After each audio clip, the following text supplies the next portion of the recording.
had it too. I was ready. Welcome back to the Venture Crew channel.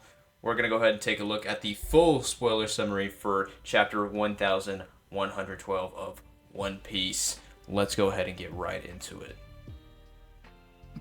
Alrighty, so starting off at this chapter, we see the cover spread fully, and it is Yamato in the flower capital castle, and Kinemon gives her some money and asks for a favor. Wonder what that's going to lead into in the next coming chapters. Till then, we'll see. So, the chapter starts with a marine report saying all the remaining pacifistas in Egghead Island have been defeated. Not to mention in the report, but Natsujuro did defeat them. Remember, when he first came, like I said in last video, first time he came, he went and just destroyed all of the pacifistas. He just went straight to them. So, that's bad news for Bonnie. What you think, Tony? So, with the full context of this situation, obviously we knew he was already fighting the pacifistas, even from the previous chapters, right? But we see in the full spoiler summary for this chapter that on the Marine report for the pacifistas being taken down, they do not mention Ethan Barron actually going and taking them out, which is interesting. We already know that the Gorosei operate in the background. They're not completely unknown to people. He had Marines saying in previous chapters that, oh, I've only ever seen them on paintings and stuff like that. They know they exist, but it seems like they don't want anyone to know that whatever's going on here is big enough to cause all the Gorosei to come here. Even a Marine report, they're giving it to more people in the world government, and they're not even going to mention that, which is interesting, but makes sense that Gorosei want to keep hidden. They don't want their powers to be known to the whole world, even high-ranking Marines. Great. Great. So great points, Tony. So, in the next point, it says in the northeast coast, Frankie defeats the Vice Admiral Red King with his attack strong. Right. Okay, Frankie out here defeating Vice Admirals. Okay. It's good to see. But it also says that Bonnie turns the Vice Admiral Pomsky into a kid and kicks him. Vice Admiral Guillotine reacts shockingly by how cruel Bonnie is. What's your thoughts on that, bud? It's gonna be a funny panel to look at, bro. It's just gonna be fucking. It's gonna be Bonnie just punting a kid, bro. Basically, it's gonna be funny. I feel like it's gonna be a really comedic panel. Really great. Frankie, of course. Frankie's at it again, using that strong right in this arc. Then the last time he used it, he saved Luffy from Saturn. So Frankie's making some pretty good moves. I know that when it comes to this arc, he didn't get as much attention as he needed. Considering this is the Vegapunk arc, you thought it would be more Frankie centered, and it really wasn't. But I do like that he's getting some strong power moments coming up. So that's great to see. Love it. So is it safe to say that vice admirals are basically just like fodder at this point, bro? They're fodder. Maybe or maybe not. I think they're fodder, bro. Because there's no way that every vice admiral that we've basically seen in this story just gets dog walked by everybody that gets in their way. Yeah, bro. I mean, strength. Frankie's strong, bro. We can't deny that. But man, the vice admirals have done nothing but get dog walked like this whole arc, bro. They were hyped up right at the beginning. There's still Vice Admiral Doll, which her case is interesting because we know that she worked alongside or worked under Saul, Jaguar D. Saul. So she's got more of a story. She's probably going to be the most important one out of any of them. I could see her even maybe turning away from the world government upon learning that Saul is still alive and what he was all about. I could see something there. But other than that, most of the vice admirals are kind of just they're just glorified fodder. And I really don't like using that word all the time, but that's kind of what they are. I think they're there just to be like, okay, we need to send some above average Marines. Let's send the vice admirals. It's just kind of like that, but still cool to see fights of unique Marines. You always love to see it. Yeah, I do love to see it. So moving on to the next point. Sad to say, but no Zoro and Jinbei in this chapter. Well, I mean, we obviously know how the One Piece time is in their world, and it's just like 1 minute. Like literally, last chapter was like 7 minutes until Vegapunk's shit was supposed to go off, and now it's like 1 minute now. So we can't really tell how time really flows in the One Piece world because we're obviously reading it. So in the next chapter point, in the laboratory, York leads Mars to the room with monitors where Vegapunk's message began to be broadcast. Mars shoots a huge beam to destroy the room in an instant, but the broadcast does not stop. Then the next point says that York explains that the real source of the broadcast is the newest version of Denden Mushi created by Vegapunk, called, now don't kill me in the comments with my pronunciation, but I'll try to pronounce it as good as possible. Hashin Denden Mushi. The distribution of Denden Mushi that is hidden somewhere else. Okay, so yeah, I think we always knew it was some special kind of Denden Mushi. Yeah, it's likely. Is this the same Denden Mushi from Film Red, the live streaming one? Is that what it is? Not live stream necessarily, but the streaming one. I think this is what it is making it canon in the story. Is that one from Film Red? I think it might be some early foreshadowing by Oda as well. The Denden Mushi thing is interesting of York.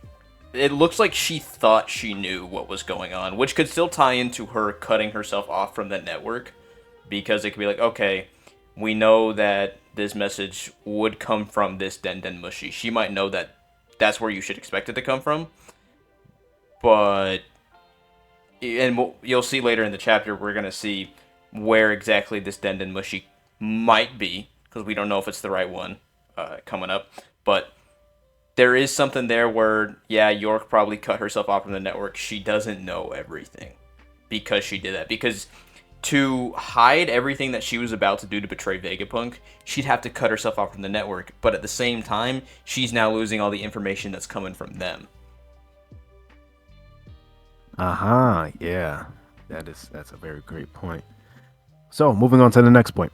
Mars plans to destroy the whole laboratory to eliminate that Hashin Denden Mushi quickly, but York stops him, saying that the weapon development floor and the power plant are also here, and if the laboratory is destroyed, the destruction will be so strong that it will destroy Punk Records too, which they probably don't want to do that. While they talk, Mars senses a small voice coming from the Punk Records. He thinks it must be that new Denden Mushi, so he flies up towards there. And then cut to Stussy and Kaku. He's already conscious, but Kaku asks Stussy if she's been abandoned by Straw Hat crew just after she betrayed CP0 for them. And Stussy says she chose to remain here to complete her last job. She will shut down the Frontier Dome while the Straw Hat crew escapes. So, I think this might be like, Stussy's final stand, maybe. You never know, because she is a clone, so. Yeah, I mean, it's just like the loyalty to Vegapunk, of course, we know that. But maybe, her being a clone of Buckingham's Stussy, she doesn't really have much of a major role. I could see her being like, she's going to sit there, be the final stand on Egghead, help get everyone out. Maybe she'll make it out, but I think if she dies, it's not too much of a loss to the story anyway. I think her role was just to show like how good cloning can really be. Yeah, bro. I don't think that she's very much important anymore because she's not the original Stussy from the Rocks Pirates. So, yeah. Moving on to the next point. Cut to Nami's group. Usopp has prepared the coup de burst in the Sunny, but without Vega Force 1, the Sunny cannot fly far enough to get to the sea.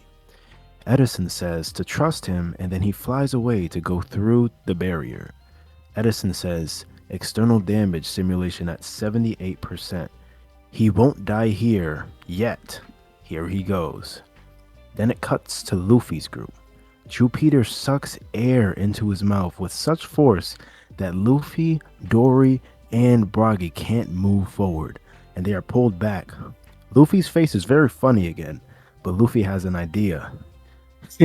Luffy says, if you're so hungry, how about you eat this building? Luffy then kicks an entire building and separates it from the ground and then throws it into Jupiter's mouth. So what do you take from this, right? Because we still haven't gotten to the point where Luffy quote unquote gets hurt, you know. So where do you think this is going so far? Luffy's just fucking with the Gorosei, bro. He's just messing with them. I mean, we know he's serious about the situation, but he's still having fun. I mean, that's just Gear 5, though, right? That's just how Gear 5 is in nature. But yeah, I think it's just some Gear 5 fun. Nothing more than that. He's fighting the Gorosei. Jupiter seems to not really be able to do anything to Luffy. So, yeah, yikes. But we're still early on in this fight, or this defense, I should say. So we'll see. We'll see what's going on. Oh no. It says that after that, Luffy runs out of energy and changes to Old Man Luffy again. Bragi gives him Elbaf's special emergency food called Hikari, based on the nutritional dish of Iceland consisting of fermented shark meat. Luffy doesn't find Hikari delicious at all, obviously, but he immediately turns back into his normal form. Not Gear 5, this is base Luffy we're talking about. Mercury is chasing after them, so Luffy uses his Gomu Gomu no Red Rock, the same move that he used to knock down Kaido the first time, on Mercury's head, but it ends up hurting his own fist since Mercury's head is too tough. Okay, so I guess this is the point where Luffy, quote unquote, gets severely injured in this battle, you know. He got a The bruise. whole leaks was like, oh, Luffy gets hurt this chapter when it's just basically his fist bouncing off of Mercury's head, bro. He got a bruise. He got a little scratch, bro. He stubbed his toe, basically, bro. Like, okay, I'll say this about this scene. I like that we're seeing Red Rock still being used. You know, unfortunately, I feel like too often we see a lot of cool moves go, and he doesn't really use them as much.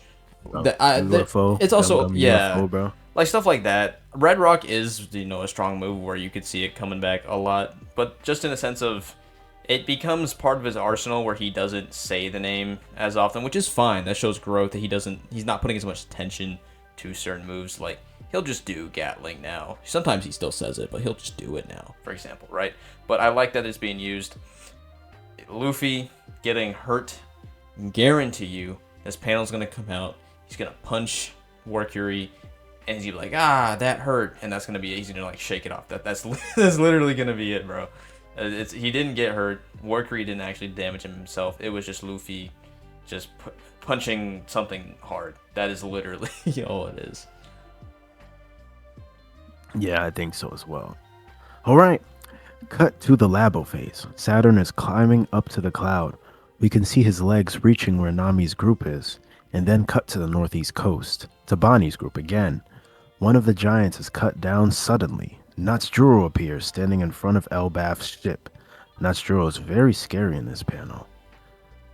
And then, cut to Vegapunk Records. In the last page of the chapter, Mars turns back to human form and walks inside while Vegapunk's message is still emitting. Shaka tells Stella we have 1 minute left. Vegapunk also says, I know that. Mars finds the Hashin Denden Mushi on the floor in a dark room, which is very weird. I mean, why is it just on the floor? Mars says, so this is it. You are out of luck, Vegapunk. Suddenly, Mars hears something strange. It's a Japanese sound effect usually used for bubbles or liquids. Mars looks up and observes something with a serious face. End of chapter. No break next week. What do you think about that ending, Tony? Okay, so first let's talk about the Denden Mushi. Is it really the one that's streaming it? I still think there's reason to believe that if we're gonna go with saying that it is a Denden Mushi, right? It's this distribution Denden Mushi, the live stream one, whatever you want to call it, right? There's probably one at Kamabaka. We have reason to believe that the phone, the phone call, the Denden Mushi call with the dragon. I don't think he would have said, "Hey, by the way, I think I'm gonna die soon." Click. Like, that's not what happened. I mean, that's probably how the phone call went, but that's not like the entire call, right? It was clearly like, okay, go set up the contingency plan for this. So that Denden Mushi on the floor could just be something completely different. It could just be a prototype of it on just sitting on the floor. It may not even have any kind of purpose. Similar to how, again, earlier we saw where with the little sun necklace, everyone was theorizing, oh, it's gonna be the transmitter. This is blah blah blah, like all that, and then he was like, oh no, that's just a necklace. Like it doesn't do anything. We can see that again here. It's like, oh, that's just a prototype. It doesn't actually do anything. But the big one here is the bubbling sound effect, and then Mars looking up and having a serious face. Is it the Iron Giant? Maybe. I'm not really sure what the bubbling thing is. I don't know how that would connect to the Iron Giant. I mean, we don't know. For all we know, this thing could have some water-related powers or some sound like that. But bubbling from the water, that could imply boiling.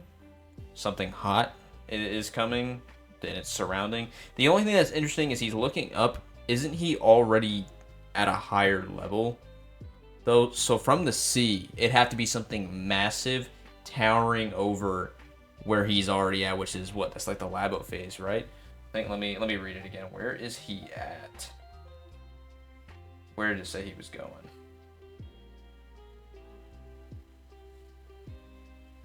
Because depending on where he's at, I'm just trying to think what could possibly be looking over him.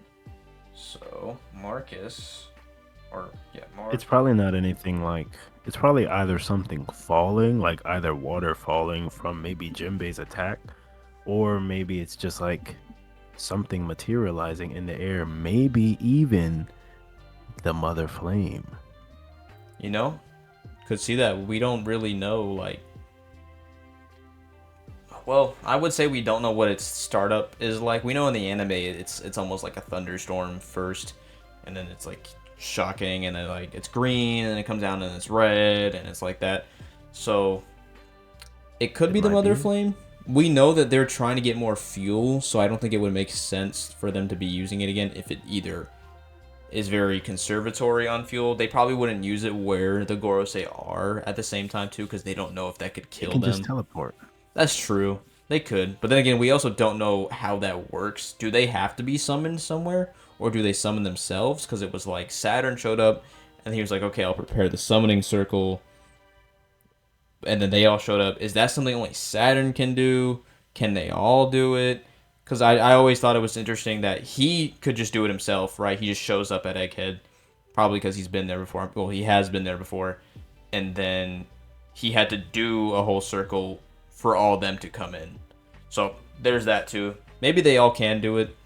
I don't really know. We don't know yet, of course. But yeah, what could it be? If it's Eam, right? It could be. Rising from the sea makes sense. If it's the Iron Giant, maybe it has some kind of water powers. It could be Jinbei and Zoro pulling up. The thing about it is, that really bugs me. If it was Eam rising from the sea, he would have looked to the left of him or down the horizon. He's looking directly above him. He's looking up, you know. He has a serious face. Iron Giant, I mean, makes sense. That'd be something they're worried about. Yeah, but like, unless this dude is just... He just jumped from wherever he was and then just like somehow mysteriously floating above Vegapunk without him noticing, by the way, because you know he has this observation haki and voice of all things going on. So without him noticing that this huge giant, which is bigger than the giants, is just somehow floating in this above him. Maybe he couldn't detect it. That gives me to wonder. But like you wouldn't see like the shadow or like. I mean, he's inside of somewhere. He's trying to look for this Denden. I don't know, right? There's reason to believe that it's something that he at first couldn't detect, right? This is something that he couldn't detect until it was already above him, either it materialized right there, or it's something that is powerful enough to not have even been detected by him. I don't think it's Eam. I think if it was Eam, we'd probably get scenes of all the Gorosei looking up. What if it's actually Eam? Eam chooses to destroy the thing herself, and she stops the. Well, I don't think she stops it, but she thinks she stops it, and then we see what Eam looks like, and then it gets revealed that it, on the broadcast that it is Eam and the history of the world and the Void Century and whatnot. And then after that, it's just like, yo, we got to get the fuck up out of here, And the Straw Hats got to go. Eam's here. All the Gorosei here. Too many people are coming out because they're already trying to dip. So it's like, what comes after that? Yeah, I mean it could go either way. It's so weird. The bubbling sound effect is just so odd and out of place. Because when you think of bubbling in One Piece, you think of like Sabaody, like stuff like that. Like it's like I don't think it's Dragon. it's not it's not Dragon, bro. Dragon's not pulling up. His excuse right now is that he has to be there to manage the broadcast. Sorry. He's not pulling up. He's not pulling up. He already got his ... moment. He's not pulling up. Yeah, I'm sorry, bro. It's too late. Dragon can't pull up. Shanks can't pull up. It's been 12 chapters, bro. This man's not pulling up. It might just be a Mother Flame, bro. I could see it being that, and then Eam uses the Voice of All Things to bring them back and just destroy the whole entire Vegapunk shit, his whole island, just to try to get it out of there. I think so. Even if they can't find it, the whole island is destroyed. Yeah, I think Punk Records is it's cooked either way. Like it's getting destroyed no matter what. Obviously, there's so much information there that is very beneficial to us as readers to get a hold of just the Straw Hats knowing it's probably gonna get destroyed. And I don't think the Vegapunks themselves, maybe they won't necessarily lose all the information. They'll just only have everything they know at the time. And with Vegapunk, it could even be like his brain might get preserved to where he is now like an AI, like a kind of like in the comic books for Iron Man where he becomes just like a hologram and he kind of lives on like that. It could be something like that with Vegapunk where even if it's not just him, just his mind can continue. They might find a way to preserve it still. And then I'm in the boat that even if this place gets destroyed, one of the Vegapunks is going to become a Straw Hat. One of them. I think it's going to be Lilith just from her introduction. Because you got to remember, like, she's introduced as an adversary similar to most of the other Straw Hats. I think I saw a video about this. I completely forgot who it was. I was just binge watching One Piece YouTube. I can see it happening. It kind of makes sense, Introduced as an adversary. She's the only one who expressed that she kind of does want to go out and she's never been out to sea. I could see it happening because if I know, like, in terms of story wise, right, it's beneficial to Oda to get rid of this big kind of like, okay, we have someone who literally knows everything pretty much, right? So it makes sense to want to get rid of them. Vegapunk himself, yeah, he's dead. We still have the satellites. And in here, and Edison is gonna put his life on the line. So I think we're just going to see the rest of the Vegapunks get picked off, and maybe they're all going to die. We don't know yet for sure. I think so. I think it would set the tone for the final saga for them all to die and be like, shit, Vegapunks are dead. But I don't know. Even if it was like something where because Punk Records gets destroyed, the satellites, maybe they don't necessarily just cease to function. They maybe just only keep their personality but lose all the knowledge, right? They know what they know, like what they've invented themselves, but they don't know anything else in Punk Records. Like, they just have very limited knowledge now that it's gone. That could be a way to make it work, but yeah, maybe they all are just going to die. I think they're all gonna die. Even York. I don't think that. No, York is dead. Yeah, I think her whole Celestial Dragon thing, she's just gonna end up getting either the Gorosei are just gonna like kill her, like the same way that Shaka died, just shooting her in the head, something like that. I guess that'd be. It's kind of. It's not beyond them to do that. We know that they don't really care, and they're like, oh yeah, sure, we'll make you a celestial dragon. Just help us with the mother flame, whatever. The only reason to keep her alive is that.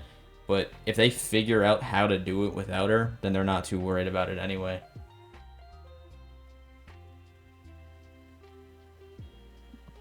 Overall, though, I think this was a pretty solid chapter, a great way back. Next chapter, we could see the beginning of the Vegapunk broadcast. It went from 7 minutes Yeah, to 1 minute. 1 minute. Oh man, I remember everyone was like, "Oh, get ready, get hyped, fasten your seatbelts. We're gonna see the truth of the Void Century." And then it's been like 2 months. Feels like. In 2 months, bro. We did not get to see the next chapter. There was like every chapter was like, it's been 2 minutes. Well, now it's been 30 seconds. Now it's been 2 minutes again. But now we're at like 1 minute left. It's like, okay. You realize that the next chapter is all gonna take place in under 60 seconds, bro. I'm gonna be honest, bro. We're probably not gonna see this shit next chapter. It's gonna be like, it's gonna end with Vegapunk like, now I will tell you the truth of the world, and it's gonna be, that's it. And then the chapter after that, we're gonna just get reactions, bro. Bro, so yeah, next chapter, no break next week, right? So we're getting the chapter immediately after this next one. Then there's a break after, at least from what we heard before, there is going to be a break after this next one, as of right now. That could change, because originally, we weren't supposed to get another chapter after this one. There was going to be a break after this coming one. So now that we know that we're not getting that, maybe he could keep the train rolling and at least give us a little bit more. Obviously, he needs his breaks, but the hype is going to be really, really high right now as we're entering the final minute before Vegapunk's speech. So, yeah, hype all around. Really looking forward to see where this goes. Yeah, but overall, man, I'll give this chapter a good solid 7.5 out of 10. That's great yeah. Reintroduction. 7.5, yeah. And yeah, I had fun doing this review, and it was amazing coming back for the second episode. I can't wait to talk about our next video coming up. It's about a certain game, a certain One Piece game.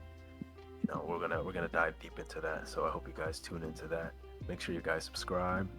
And yeah, this has been Tony and Jay. Any last thoughts, Tony? That's about it. Stay tuned. That's all I can tell you. Got some good stuff in the works. All right. That's a wrap.